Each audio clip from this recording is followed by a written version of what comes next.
Take a look at these stones. They seem ordinary at first glance, just ancient slabs, ruins of some buildings. However, unlike many other archaeological finds, this one is among the most mysterious and unique. Here's why. These stones are the remains of a large temple complex called Puma Punku, located in Bolivia. Scientists aren't certain, but it's likely that Puma Punku was built by the Tiahuanaco Empire, which existed between 300 and 1000 CE, before the Inca Empire. There is no information suggesting that this civilization had advanced building technologies. Moreover, they might not have even had a writing system. Every stone was carved and polished with astonishing precision. They fit together perfectly, like pieces of a puzzle. The craft is so refined that not even a razor blade can pass between the stones.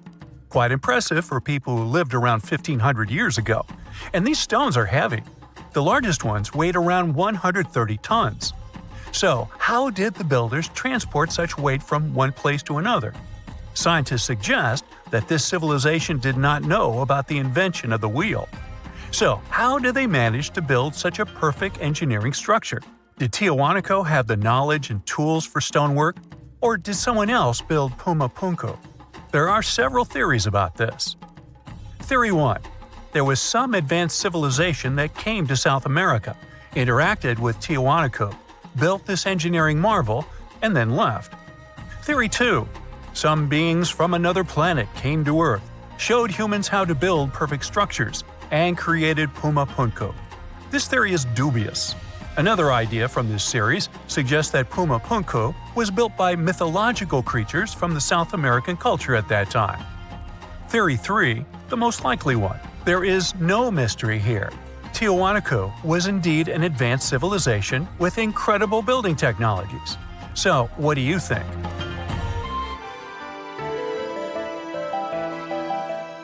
Okay, we've seen some pretty rectangular stones used for building a temple. How about perfectly round stones for studying the starry sky? Or for some other purpose, it doesn't matter. So, welcome to Costa Rica. In the south of this country lies the so-called Diquis spheres. These are large, heavy, round stones created in the pre-Columbian era, around 600 CE. Now, each stone is made from a unique type of rock formed from cooled magma. In other words, someone waited for a volcanic eruption to end and for all the magma to cool, and then took all this material and carved these spheres from it. But how did they achieve such a perfect shape? Scientists suggest that people used small stones to grind and carve the cooled magma. Some specialists think that the stones were made for navigation. They could have indicated the way to certain places. Another theory claims that the Diquis squares were used for astronomy. No one knows for sure. We may never get the answer to this question because the people who knew the secret of the stones disappeared after the Spanish expansion.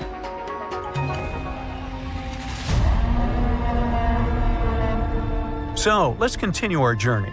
See these cobblestones? Archaeologists still don't know why they're arranged along a long stretch of desert crossing Jordan and Israel. These strange stones form a chain of lines 40 miles long and have been here since around 300 BCE. Because they were discovered by pilots during flights about 100 years ago, some call these stones kites. One of the more popular theories suggests that people placed these structures here to lure animals into a pit where they could be caught. Apparently, ancient hunters knew the behavior of local fauna well, and were sure the animals would somehow walk along these stones, ending up in an open area with a pit where hunters could easily do their work. Perfectly smooth rectangular and square stones, round stones, stone traps for animals. What's next? How about a stone canvas or stone painting? To see this ancient artifact, we'll travel to Glasgow, Scotland, where archaeologists unearthed a stone slab created about 5,000 years ago. It is called the Cochno Stone. The slab measures 43 by 26 feet, about half a basketball court. And this entire area is filled with strange swirling patterns that scientists call cup and ring marks. But what do they mean? As usual, scientists don't know for sure, but one theory suggests that the inscriptions on the stone are somehow related to astronomical phenomena, such as lunar or solar eclipses. Maybe it was a star map, or maybe people just wanted to create a work of art. In any case, there is another interesting fact related to the cup and ring marks. Scientists have found similar drawings in other prehistoric sites around the world. Okay, let's step away from mysterious stones and look at some other archaeological mysteries. Here is the approximate order of civilization development starting from 8000 BCE, according to scientists. First, people settle in one place and build a city or settlement there. Then they engage in agriculture, and after that, they build temples.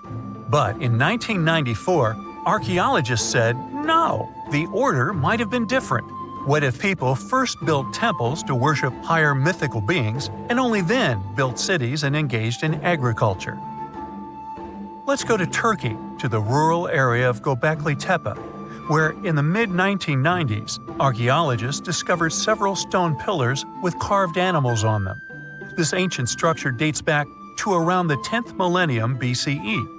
Now, this place is considered one of the oldest places of worship in the world. Most likely, it was built by semi-nomadic hunters who knew nothing about agriculture because it appeared in this region 5 centuries later. Now, scientists are wondering, is it true that such structures led to the settlement of the area? The answer to this question may help understand the mindset and development of humanity in many parts of our planet. So, would you like a scroll with the location of a treasure marked on it? You could say you already have one. Check it out yourself. Just Google the Copper Scroll Treasure.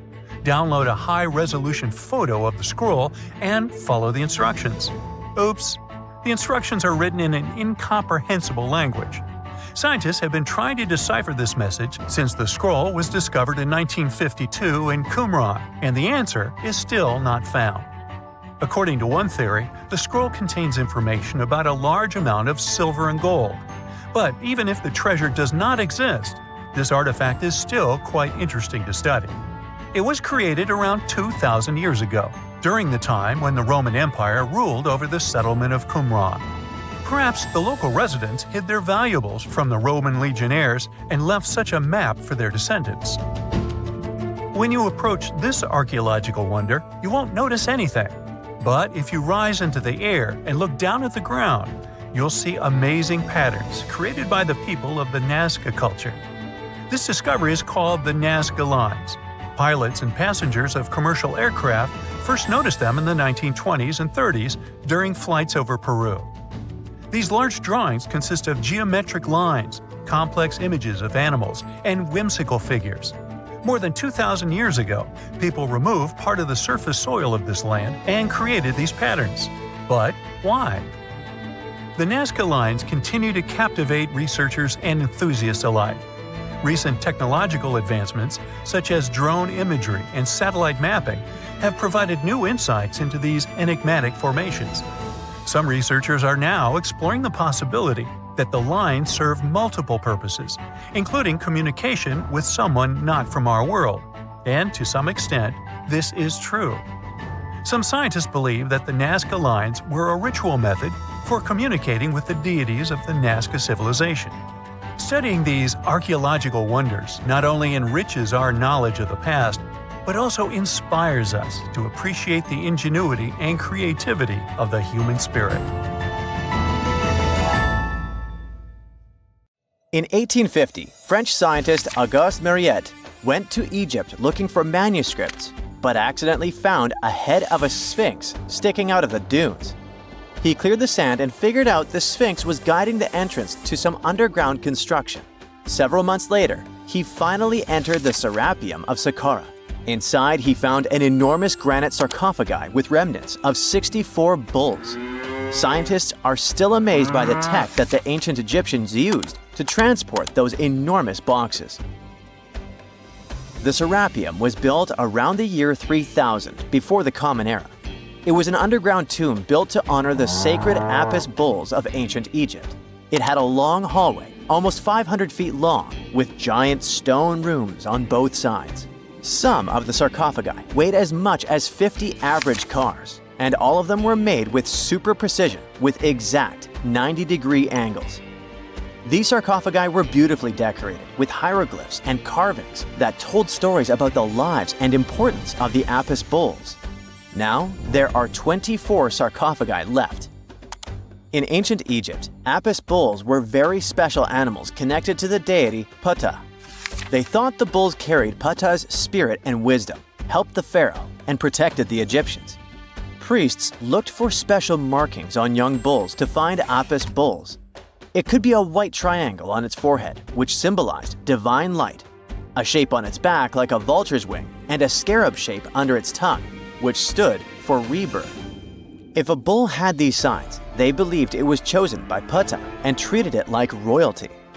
The chosen bulls lived in a special temple in Memphis, the city where they worshipped Ptah. They received the best care and offerings from visitors who wanted their blessings. When an Apis bull passed away, it was treated with great honor and mummified. When Mariette entered the Serapeum, he noticed traces of rollers on the gallery's floor and found 2 wooden horizontal winches. Each had 8 levers. Later, other explorers saw double rails. The burial chambers were lower than the hallway floor. To get the boxes into place, workers filled the chambers with sand so the sarcophagi could be rolled in straight. Then they slowly removed the sand to gently lower the boxes into perfectly cut spaces in the bedrock.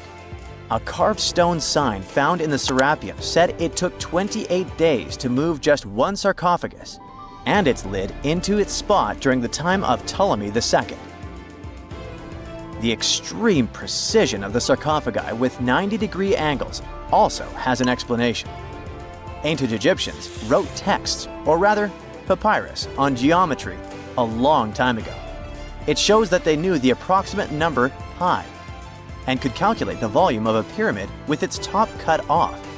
If they could figure out complicated math like that back then, it makes sense that they could also carve perfectly flat surfaces 500 years later. All this sounds pretty legit, but some people think certain things don't add up here. The size of boxes is way larger than the size of bulls, yet they buried pharaohs in tiny coffins that barely fit their bodies. The sarcophagi are made out of granite with crazy precision, and they could have just used limestone, which would have made things way easier. The transportation of the boxes seems pretty simple, but only in theory. If one person could pull about 440 pounds, then at least 250 people would be needed to pull just one box. The tunnels in the Serapeum are really narrow, only about 2 feet wider than the boxes themselves. There's no way hundreds of people could have squeezed into those tight spaces to pull the boxes. And even if they did, how would they turn the box in the cramped corridor, lower it into its niche, and place it perfectly in the middle? Somehow, they did this 24 times, and every box is centered perfectly. Plus, the chambers were dusty, and there were no signs of soot from lamps. This means they must have worked in almost complete darkness. The real use of the boxes could also be different. A long time ago, even before the Egyptian pharaohs ruled, the local people already knew how to use fermentation. It happens when tiny organisms called yeast eat certain ingredients like starch and turn them into gas and ethanol. So someone in ancient Egypt probably put food like barley, bread, and even meat inside a giant stone box, then closed it tight with a heavy lid. These stone boxes, carved from granite, were so precisely made that they were almost completely sealed, so nothing could escape from it. As the yeast inside the box started working, it created more and more CO2 gas. It built up pressure inside the box. The granite boxes were incredibly strong. They could handle more pressure than a car tire can hold. When granite was squeezed under such pressure, its crystals produced a tiny electric charge. This effect was possible because granite contains quartz, a material that reacts to pressure this way. The process also needed meat or animal parts, possibly to help the yeast grow better. Meat contains something called oleic acid, which yeast needs to keep growing and to survive the bad effects of the ethanol it produces. As the pressure inside the box kept growing, the combination of gases and electricity made these boxes not just ancient fridges, but powerful energy systems. Over time, the pressure inside got so strong that it could push the lid open and the gas would escape with a pop. But when people rediscovered the Serapeum in 1850, they found old drawings that showed piles of stones stacked on top of some of the box lids. So, someone long ago probably tried to make the lids even heavier by adding extra weight to make it harder for the gas pressure to push them open. This extra weight also meant the quartz crystals in the granite could keep creating more electricity under all that pressure. If someone opened one of these stone boxes thousands of years later, they would only find bones from bulls that were placed in the box. And that's exactly what Mariette discovered in the 1850s.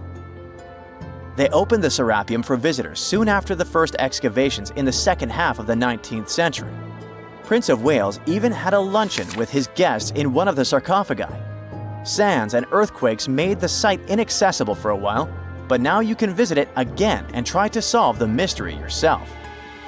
With new tech, we could have answers to many other historical mysteries soon.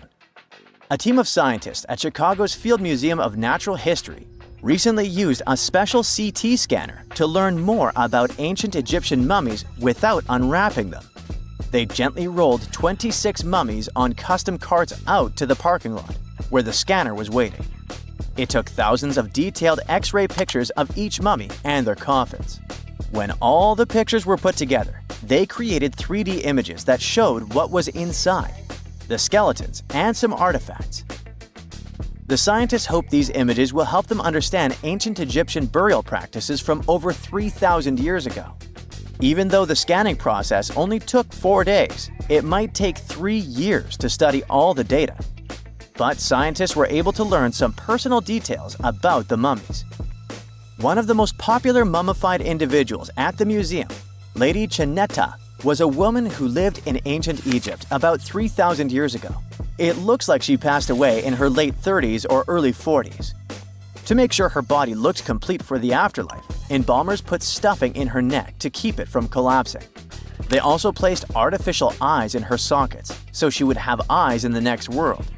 She was wrapped in fancy linen and placed in a beautifully decorated coffin.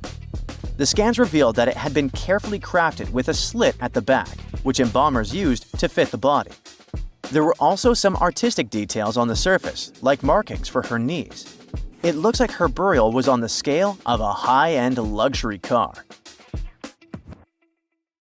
The most exciting accidental discovery I've made in my life was a $10 bill in my old winter jacket. Some folks are luckier though, as they find underground cities from centuries ago or make inventions that turn them into millionaires. Velcro was invented after a routine walk in the woods.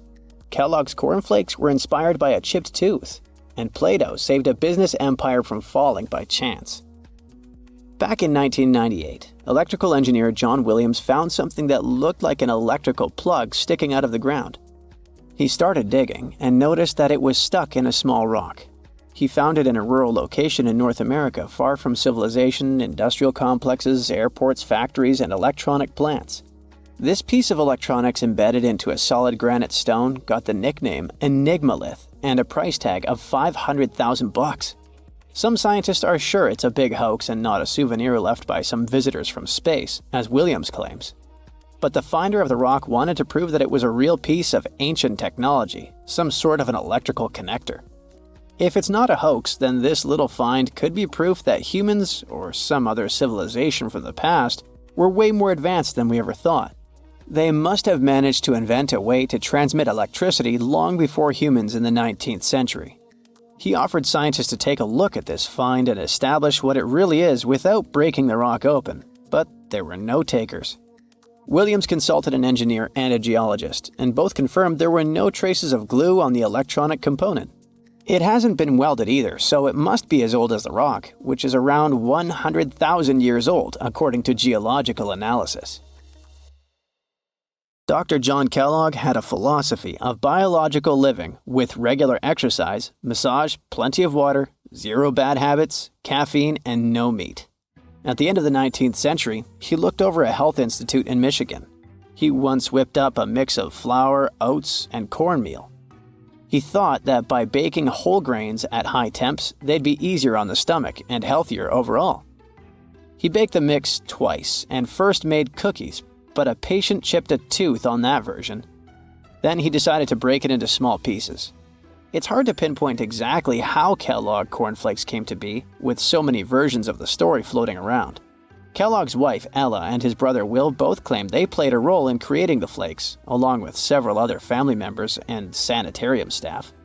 The company lore says that it all went down one night in 1898, when some wheat-based cereal dough was left out too long, fermenting in the process. When rolled out thin, the slightly moldy dough turned into these perfect large thin flakes that got all crispy and yummy in the oven. Over the next few years, Will Kellogg kept tweaking the recipe and realized that corn, not wheat, made even crunchier, tastier flakes. His brand, Kellogg's Corn Flakes, has grown into a multi-billion-dollar company. Swiss engineer Georges de Mestral once went for a walk with his dog and came back with a concept that would later go to space. Once they got back from the woods, de Mestral noticed that his pants and his dog's fur were covered in the tiny barbs of the cocklebur plant. He examined the burrs under the microscope and noticed that they were shaped like tiny hooks that stuck to loops on clothes and fur. He decided to recreate that natural tech to design an extra strong fastener, one with many practical uses. He was testing different materials for his invention for so many years and finally settled on nylon. He also needed to design a special type of loom that could weave the fibers in the right size, shape, and density. It took de Mestral a total of 14 years until he introduced the world to Velcro, which means velvet and hook in French. De Mestral was hoping his invention would replace the zipper on clothes, but the fashion world found Velcro cheap-looking and unattractive. But NASA didn't think so, and used Velcro for astronaut spacesuits and helmets in the 1960s. Now, Velcro is used everywhere, from footwear to toys to airline seat cushions. Before the middle of the 20th century, most homes were heated with coal. It left soot throughout the house, which was especially visible on wallpapers. Coutal Products was the largest company that sold wallpaper cleaner, but in the 50s, more and more people switched to gas, oil, and electricity, and the sooty buildup problem was mostly solved. The owner of Coutal Products was trying to save his business. Meanwhile, his sister-in-law read that wallpaper cleaner could be used to make holiday decorations. She worked as a nursery school teacher, and modeling clay was pretty hard for her students to handle, so she decided to test this material for molding into different shapes, and it works out just fine. She told her relatives about the discovery and suggested a name for it: Play-Doh. The Coutal company was about to go bankrupt, so it was a great alternative for a new business. Soon enough, Macy's and Marshall Field got interested in the new toy and started selling it. Play-Doh was originally only in one color, white, but soon expanded to red, blue, and yellow. They also made several changes to the original recipe, but the mixture is still mostly the same as when it was used to clean wallpapers. An urban legend says that if you take all the Play-Doh compound ever made and put it through their Fun Factory playset, you'll get a snake that will wrap around the planet 300 times. A man in Turkey was renovating his home when he knocked down a wall in his basement with a sledgehammer. He found a tunnel behind the wall that led to an ancient underground city. The tunnel led to more tunnels and then halls and chambers. It turned out to be a whole underground complex with 18 stories and without a single inhabitant, abandoned a long time ago. It was the city of Derinkuyu, built thousands of years ago, a home for up to 20,000 people. Whoever built it had great skill, and it's rather easy to build tunnels out of the soft rock, but cave-ins are a big risk. None of the floors at Derinkuyu have ever collapsed. The city had a complex ventilation system with over 15,000 shafts. The upper levels had the best ventilation and were used for living and sleeping quarters. The lower levels were mainly used for storage, but they also had a dungeon. In between, there were room for domestic animals, a school, a convent, and small churches. John Martin, a forestry professor, was out exploring a forest in Wisconsin one night. He was shining a UV flashlight up into the canopy to spot lichens, fungi, plants, and frogs that glow under the UV light. Then suddenly, he heard a flying squirrel chirping at a bird feeder, pointed the flashlight at it, and saw it light up pink. The professor told his colleagues about it, and they decided to investigate further. They checked out some flying squirrel skins at museums to see if this pink glow is a common thing among them. It turns out that almost all of the flying squirrel specimens they looked at had the same pink fluorescence.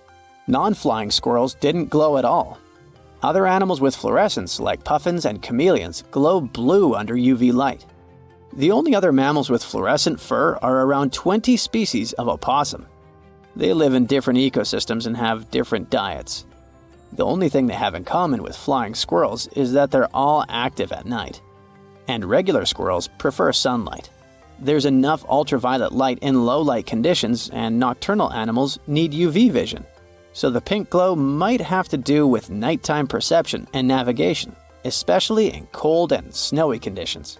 Or it could be a way for male flying squirrels to attract prospective mates. It could be a sort of mimicry. Now, we wouldn't call this island mystical unless there were tales of giants living here. The island of Gozo in Malta is the backdrop of an ancient legend. Malta is an island country located in the Mediterranean Sea, just south of Europe. It's a very strategically located archipelago. Throughout history, it was ruled by many different societies, such as the Phoenicians, Greeks, Romans, and Carthaginians. One cold night, thousands of years ago, a farmer noticed the sky turn orange, then red, when he heard a loud thump. Although the ground seemed to be moving, this wasn't an earthquake. When he looked toward the woods, he saw a giant silhouette, taller than the trees. As he fearfully approached, he realized it was a woman, a giant woman. She introduced herself as Sansuna. Unlike the terrible giants of many tales, Sansuna didn't want to exterminate the human race. She was loving and caring.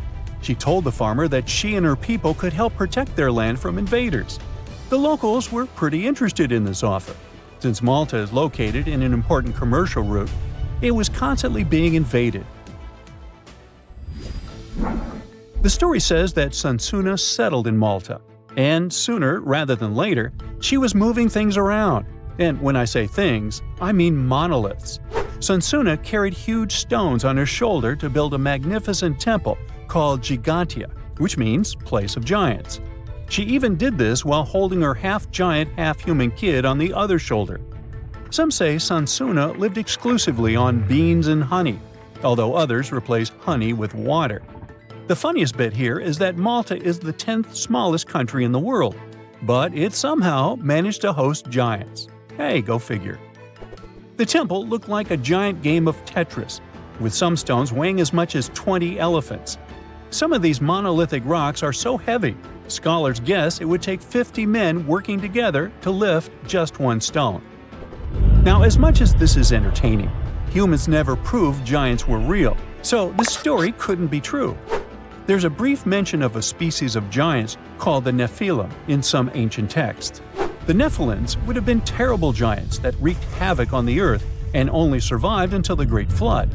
But nobody ever found real proof of this species really existing on Earth, until this came along. The world of Maltese archaeology unearthed quite a few shocking things in the past years. One of them are known as the hypogeum skulls. Hypogeum is the Greek word for underground, and this incredible site was discovered in the first decade of the 20th century. Back then, Malta's National Museum director received an important phone call. Someone had accidentally dug some impressive bones and asked him to come check it out. The hypogeum looked like an underground city, filled with mazes and rooms that stretched along multiple floors. They were all made with similar limestones as the Maltese temples above ground. The hypogeum was filled with important relics and artifacts. Scientists quickly understood that the hypogeum was built as a type of final resting place for locals. So, along with skulls, they found a lot of bones and skeletons. One of these artifacts were skulls, but these weren't regular human skulls. Rather, they were of the elongated type. To make matters worse, these skulls were hidden from the public for years. People started to talk and created a bunch of theories behind it.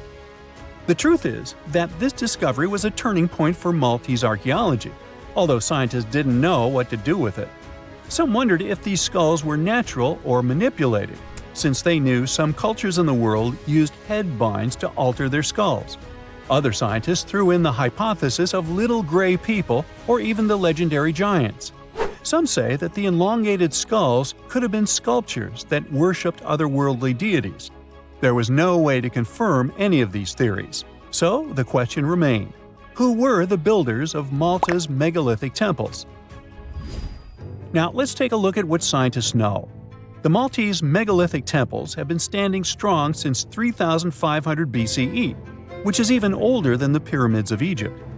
The main dilemma here is that these temples were built even before we invented writing, yet they required advanced technological skills to exist. The Gigantea Temple seems too absurd to have been built by humans.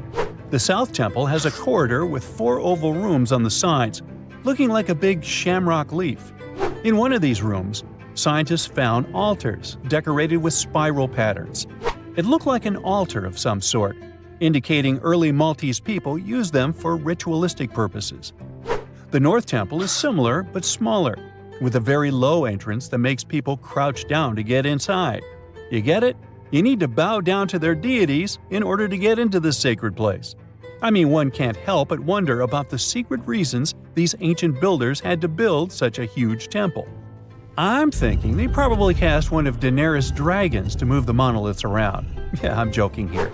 But hey, remember the entrance to King's Landing? Yup, the series used the Medina Gates in Malta as the exterior of King's Landing during Episode 3 of Season 1. Anyways, back to the giants.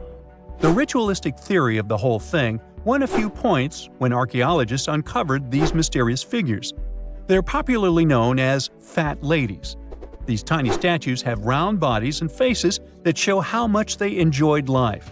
They kind of look like a miniature Sunsana, the giantess we talked about. Scientists believe these were statues that celebrated well-being and prosperity. It does prove that the people of the time had advanced craftsmanship skills, and they were pretty intentional with their constructions and art manifestations. One of these statues is known as the Sleeping Lady. This Neolithic piece of art depicts the figure of a large woman lying on her side sleeping. After studying it deeper, scientists guessed this statue was meant to represent the Great Reaper. It was found in the hypogeum, which we now know was a huge resting place. This specific statue is different from all the other fat ladies, starting with the hair and the embroidered skirt. Then there's this statue. This is supposed to represent an 8-foot-tall woman and the rim of her skirt. She was discovered in the most unusual of ways. A farmer was trying to plow his field, but he kept hitting large blocks of stone. All the way back in 1915, the farmer called Malta's National Museum director and asked him to come check it out. Some think this is all the proof you need to confirm that Sunsana was real. Others aren't all that sure. But that's not all. The place where this giant statue was buried revealed one of Malta's most impressive archaeological sites, the Tarsian temples. The temples were made from limestone blocks. Some are 20 feet tall and weigh around 20 tons. Zamet, the museum director, kept digging and discovered multiple sites made of megalithic stones. All of them supposedly built by Stone Age farmers, all stranded on a remote island in the Mediterranean Sea thousands of years ago. It just doesn't make sense. I mean, look at these temples in Manidra. This is probably the world's earliest calendar. On the equinoxes, the sun passes directly through the main doorway, straight down the central axis. On the solstices, there are 2 superb variations.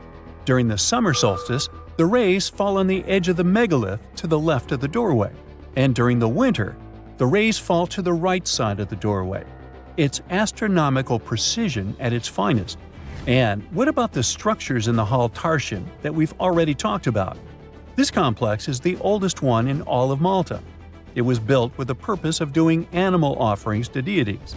Scientists confirmed this by unearthing numerous animal bones buried in the soil. They also found a great collection of spirals, indicating that the locals also used this temple for ritualistic purposes. Overall, there are 7 megalithic temples in Malta, each more impressive than the other. Scholars keep on digging to see if they can uncover the truth, much like researchers do with the pyramids of Egypt, the lost Mayan cities in the Americas, and other sites.